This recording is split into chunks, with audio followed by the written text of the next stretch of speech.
Hi friends, welcome to our channel Friday box office. Ram Charan గారి బర్త్డేకి ఇంకా 17 days మాత్రమే మిగిలి ఉంది.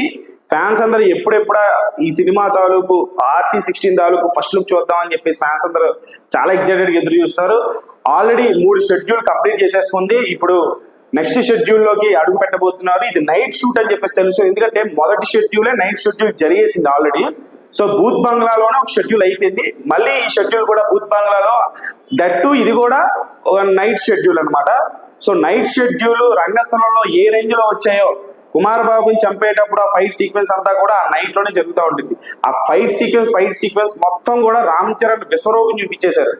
సుకుమార్ గారు ఆ రేంజ్ లోకి తీసుకెళ్ళిపోయారు రామ్ చరణ్ గారిని బీస్ట్ మోడ్ లోకి, బీస్ట్ అమ్మ మొగుడు మోడ్ లోకి తీసుకెళ్ళిపోతున్నాడు మన బుచ్చిబాబు. అది ఎలా ఉంటుంది, దాని రూపం, ఆ బీస్ట్ రూపం ఎలా ఉండబోతుంది, ఎంత భయంకరంగా ఉండబోతుంది అనేది యాంటీస్ కి వణికేలాగా ఎవరెవరైతే గేమ్ చేంజర్ సినిమాని ట్రాల్ చేశారో వాళ్ళందరూ సైలెంట్ అయ్యేలాగా ఖచ్చితంగా మార్చి 27వ తారీఖున హిస్టారికల్ ఫస్ట్ లుక్ ని దింపబోతున్నాడు. ఎందుకంటే ఊర్ర మాస్ అవతారంలో కనిపిస్తున్నాడు రామ్ చరణ్ గారు ఈ యొక్క సినిమాలో. సో దీనికి సంబంధించినటువంటి నైట్ షెడ్యూల్లో జాన్వీ కపూర్ గారు కూడా పార్టిసిపేట్ చేయనున్నారు. వాళ్ళిద్దరికి సంబంధించినటువంటి సీన్స్ చిత్రీకరణ జరుగుతూ ఉంది. ఇప్పుడు నెక్స్ట్ షెడ్యూల్ ఎప్పుడైతే స్టార్ట్ చేస్తారో అప్పటి నుంచి కూడా వాళ్ళిద్దరి తాలూకు కాంబినేషన్ సీన్స్ అవన్నీ కూడా షూట్ చేస్తారు.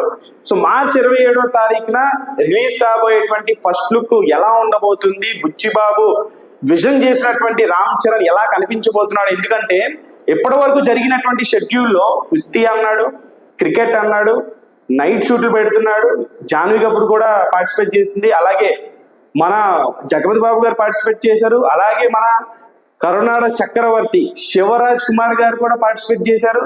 అసలు చాలా తక్కువ షెడ్యూల్స్ లో ఇంతమంది ఇన్వాల్వ్ చేస్తున్నాడు అంటే అతి తక్కువ రోజుల్లోనే నిజంగా బుచ్చిబాబు ఏం ప్లాన్ చేస్తున్నాడా అని చెప్పేసి ఫ్యాన్స్ అందరూ కూడా మార్చి 27వ తారీఖు కోసమే ఎదురు చూస్తున్నారబ్బా. సో 17 రోజులు మిగిలి ఉంది. Brace your self.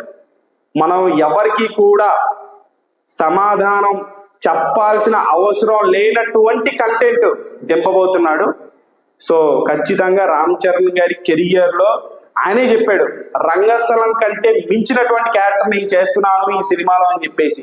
సో ఆయనే స్వతహాగా ఒప్పుకున్నాడు అని అంటే, బేసిక్లీ ఆయన ఎప్పుడు ఒప్పుకోడు, ఆయనే ఒప్పుకుంటున్నాడు అంటే ఈ సినిమా స్థాయి రేపు ఫస్ట్ లుక్ రిలీజ్ అయిన తర్వాత దాంతో పాటుగా టైటిల్ గ్లిమ్స్ కూడా తిప్పుతున్నాడు. అంటే టైటిల్ ఏంటి, ఎలా ఉంటుంది, ఏం పెట్టబోతున్నారు, పెద్ది అది ఇది అని చెప్పేసి వినిపించింది. మరి పెద్దినే టైట్లా లేకపోతే ఇంకొక పేరేమన్నా ఆలోచించారా అనేది మార్చి 27వ తారీఖున ఈ ప్రశ్నలన్నింటినీ కూడా లాక్ చేస్తూ బద్దలు కొట్టేపోతున్నాడు బుచ్చిబాబు. సో మీరు ఏ ఎక్స్పెక్ట్ చేస్తున్నారు RC16 నుంచి బర్త్డే రోజున అనేది కామెంట్ బాక్స్ లో కామెంట్ చేయండి. ఛానల్ లైక్ చేయండి, షేర్ చేయండి, దయచేసి ఛానల్ని సబ్స్క్రైబ్ చేసుకోండి.